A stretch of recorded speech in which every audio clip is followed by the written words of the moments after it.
അങ്ങനെ ബോച്ചയ്ക്കും കിട്ടി 8ന്റെ പണി. ഇതുവരെ എല്ലാം പറഞ്ഞ് അതിൽ നിന്നെല്ലാം തലയൂരി മാന്യനായി നടക്കുകയായിരുന്നു ബോച്ചെ. പക്ഷെ ഇപ്പോൾ കാക്കനാട്ടുള്ള ജയിലിൽ ആദ്യ മണിക്കൂറുകൾ തള്ളി നീക്കുമ്പോൾ ബോബി ചെമ്മണ്ണൂർ എന്ന ബോച്ചെ വളരെ അനുസരണാശീലമുള്ള ഒരു മനുഷ്യനായി മാറുകയാണ്. പക്ഷേ ജയിലിൽ നിന്നിറങ്ങുമ്പോൾ തനിനിറം കാട്ടുമോ എന്നുള്ളത് കണ്ടു തന്നെ അറിയണം. എന്തായാലും ജയിൽ നിയമങ്ങളെല്ലാം അനുസരിക്കുന്നുണ്ട്. ജയിൽ വാർഡന്മാർ പറയുന്നത് കേൾക്കുന്നു, അനുസരിക്കുന്നു. പരിഭവം ഏതുമില്ലാതെ സാധാ തടവുകാരനായി കഴിയുന്നു. അങ്ങനെ കാക്കനാട്ടെ ജയിലിൽ എ ബ്ലോക്കിലാണ് താമസം. പുതിയ അഡ്മിഷൻകാരെ ഇവിടെയാണ് പാർപ്പിക്കാറുള്ളത് അത്രേ.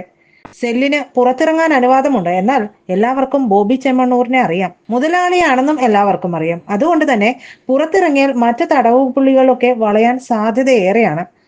അതുകൊണ്ട് മറ്റു തടവു പുള്ളികൾ സെല്ലിൽ കയറുമ്പോൾ മാത്രമാണ് ബോബി ചെമ്മണ്ണൂരിനെ പുറത്തേക്ക് വിടുക. തടവുകാരായ മറ്റുള്ളവർ ബോച്ചയെ ശല്യപ്പെടുത്താതിരിക്കാനാണ് ഇതെല്ലാം തന്നെ. സാധാ പരിഗണനകൾ മാത്രമേ അനുവദിക്കാൻ കഴിയൂവെന്ന് ജയിൽ അധികൃതർ ബോച്ചയെ അറിയിച്ചിട്ടുണ്ട്. ജാമ്യം കിട്ടും വരെ ഇങ്ങനെ പോട്ടെ എന്ന നിലപാടിലാണ് സ്വർണ്ണക്കട മുതലാളി. ജയിൽ അധികൃതരോട് പരിഭവമൊന്നും പറയുന്നതുമില്ല. ജയിലിൽ കഴിഞ്ഞ ദിവസം ചപ്പാത്തിയും ചോറും ബോച്ചയ്ക്ക് നൽകി. ഇന്ന് രാവിലെ ചപ്പാത്തിയും കടലക്കറിയും ഒക്കെ ഉണ്ടായിരുന്നു. ശനിയാഴ്ച ഉച്ചയ്ക്ക് മട്ടറും ചോറുമാണ്. ആഹാരപ്രിയനായ ബോച്ചയ്ക്ക് ഇന്ന് ജാമ്യം കിട്ടിയില്ലെങ്കിൽ നാളെ ജയിലിലെ മട്ടൻ കഴിക്കാനുള്ള യോഗമുണ്ടാകും. ചൊവ്വയും ബുധനും മീൻകറിയും കിട്ടും. എന്നാൽ അതിനു മുമ്പേ മേൽക്കോടതിയിൽ നിന്നും ജാമ്യം കിട്ടുമെന്നാണ് പ്രതീക്ഷ. ഇന്ന് ഉച്ചയ്ക്ക് ഇതെല്ലാം തകിടം മറിയും. കാരണം വെജിറ്റേറിയൻ ഭക്ഷണമാണ് അവിടെയുള്ളത്. മരുന്നെല്ലാം കൃത്യമായി ബോബി ചെമ്മണ്ണൂർ കഴിക്കുന്നുണ്ട്. എല്ലാ അർത്ഥത്തിലും പരിഭവം പറയാതെയാണ് ജയിൽ ജീവിതം. മുന്തയും പാത്രവും എല്ലാം നൽകിയിട്ടുണ്ട്. ഇതിനൊപ്പം പായയും പുതപ്പും. ഇത്രയും സാമഗ്രികൾ കൊണ്ട് ബോച്ചയുടെ ജയിൽ ജീവിതം. സെല്ലിന് പുറത്ത് മറ്റുള്ളവരുള്ളപ്പോൾ ബോബിയെ ഇറക്കില്ല. ഇതിന് കാരണവും അദ്ദേഹത്തോട് ജയിൽ അധികൃതർ വിശദീകരിക്കുകയും ചെയ്തിട്ടുണ്ട്. ഇതിനൊപ്പം തന്നെ പ്രത്യേക നിരീക്ഷണ സുരക്ഷയും ബോബിക്കായി ഏർപ്പാടാക്കിയിട്ടുണ്ട്. മറ്റു തടവുകാരുടെ ശല്യത്തിൽ ബുദ്ധിമുട്ടുണ്ടാകാതിരിക്കാനാണ് ഇത്. RP 8683 എന്ന നമ്പറാണ് ജയിലിൽ ബോച്ചയ്ക്ക് കിട്ടിയിട്ടുള്ളത്. റിമാൻഡ് തടവുകാരനായതുകൊണ്ട് ബോച്ചയ്ക്ക് പണികളൊന്നും നൽകില്ല. നാളെ രണ്ടാം ശനിയും പിറ്റേന്ന് ഞായറാഴ്ചയുമായതുകൊണ്ട് നാളെ രണ്ടാം ശനിയും പിറ്റേന്ന് ഞായറാഴ്ചയുമാണ്. അതുകൊണ്ട് വേറെ ഒരു നിർവാഹവുമില്ല. ജയിലിൽ തന്നെ കഴിയേണ്ടി വരും. നടി ഹണി റോസിന്റെ പരാതിയിൽ ബുധനാഴ്ച അറസ്റ്റിലായ ബോബി ചെമ്മണ്ണൂരിനെ ഇന്നലെ Ernakulam first class judicial magistrate കോടതി 14 ദിവസത്തേക്ക് ജുഡീഷ്യൽ കസ്റ്റഡിയിൽ വിട്ടിരുന്നു. ജാമ്യം ലഭിക്കുമെന്ന് പ്രതീക്ഷിച്ചിരിക്കെ അപ്രതീക്ഷിതമായിരുന്നു മജിസ്ട്രേറ്റ് കോടതിയുടെ തീരുമാനം.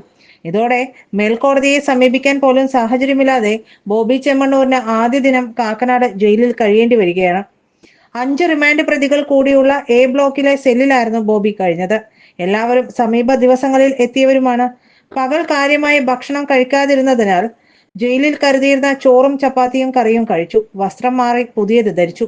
മരുന്നുകളും ബോബി കൈവശം കരുതിയിരുന്നു. ബോബിയെ ഇന്ന് രാവിലെ ജയിൽ ഡോക്ടർ പരിശോധിച്ചു. നിലവിൽ ആരോഗ്യ പ്രശ്നങ്ങളൊന്നുമില്ല. ഇന്നലെ രക്തസമ്മർദ്ദം താഴ്ന്നതിനെ തുടർന്ന് കോടതി മുറിക്കുള്ളിൽ ബോബി തളർന്നു വീണിരുന്നു. അത് ഏതൊരു മനുഷ്യനും അങ്ങനെയാണല്ലോ.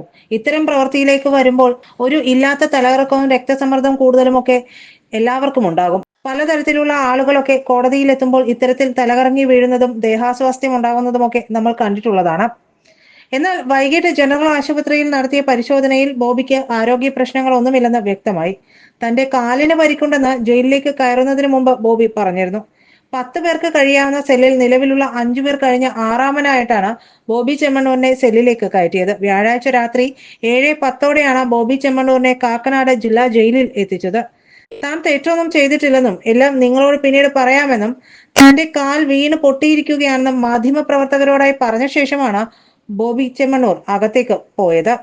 മോഷണം, ലഹരി മരുന്ന് കച്ചവടം തുടങ്ങിയ കേസുകളിലെ 5 പ്രതികൾക്കൊപ്പമാണ് ബോബി ചെമ്മണ്ണൂരുമുള്ളത്. സാധാരണ വൈകിട്ട് 5-ന് തന്നെ അന്തേവാസികൾക്ക് ഭക്ഷണം നൽകി കഴിയും.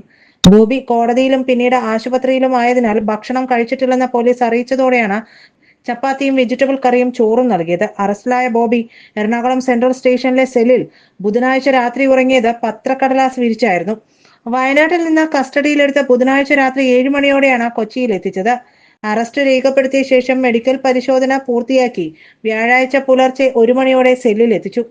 നടി നൽകിയ ലൈംഗികാധിക്ഷേപ പരാതിയിൽ വ്യവസായി ബോബി ചെമ്മണ്ണൂരിന് ജാമ്യം ലഭിച്ചിരുന്നില്ല. പ്രതി നൽകിയ ജാമ്യാപേക്ഷ തള്ളി Ernakulam first class judicial magistrate കോടതി 14 ദിവസത്തേക്ക് റിമാൻഡ് ചെയ്തു. തെറ്റു ചെയ്തിട്ടില്ലെന്നും വ്യാജ ആരോപണമാണ് തനിക്കെതിരെ ഉയർന്നതെന്നുമുള്ള ബോബിയുടെ വാദം judicial first class magistrate A Abhirami തള്ളി. വിധി കേട്ട ബോബിക്ക് ദേഹാസ്വാസ്ഥ്യം ഉണ്ടായതിനെ തുടർന്ന് എറണാകുളം ജനറൽ ആശുപത്രിയിലേക്ക് മാറ്റി. പരിശോധനയ്ക്ക് ശേഷം വൈകിട്ട് 7:10 കാക്കനാട് ജില്ലാ ജയിലിൽ എത്തിക്കുകയായിരുന്നു. നടിയുടെ പരാതിയിൽ എറണാകുളം സെൻട്രൽ പോലീസ് രജിസ്റ്റർ ചെയ്ത കേസിലാണ് അറസ്റ്റ് ഉണ്ടായത്. ഈ സാഹചര്യത്തിൽ ബോബി ചെമ്മണ്ണൂർ വീണ്ടും ജാമ്യാപേക്ഷ നൽകും. എറണാകുളം പ്രിൻസിപ്പൽ സെഷൻസ് കോടതിയെ സമീപിക്കുമെന്നാണ് അഭിഭാഷകൻ വ്യാഴാഴ്ച അറിയിച്ചത്. ഹൈക്കോടതിയിൽ ഹർജി പരിഗണിക്കുന്നതും പരിഗണനയിലുണ്ട്. ബുധനാഴ്ച രാവിലെ 10 വയനാട് മേപ്പാടിയിലെ റിസോർട്ട് വളപ്പിൽ വെച്ച് ബോബി ചെമ്മണ്ണൂരിനെ അന്വേഷണ സംഘം കസ്റ്റഡിയിലെടുത്തത്. തനിക്കെതിരെ ഉയർന്നു വന്നത് വ്യാജ ആരോപണങ്ങളാണെന്ന വാദമാണ് ബോബി ചെമ്മണ്ണൂർ ഉയർത്തിയത്. നന്ദി.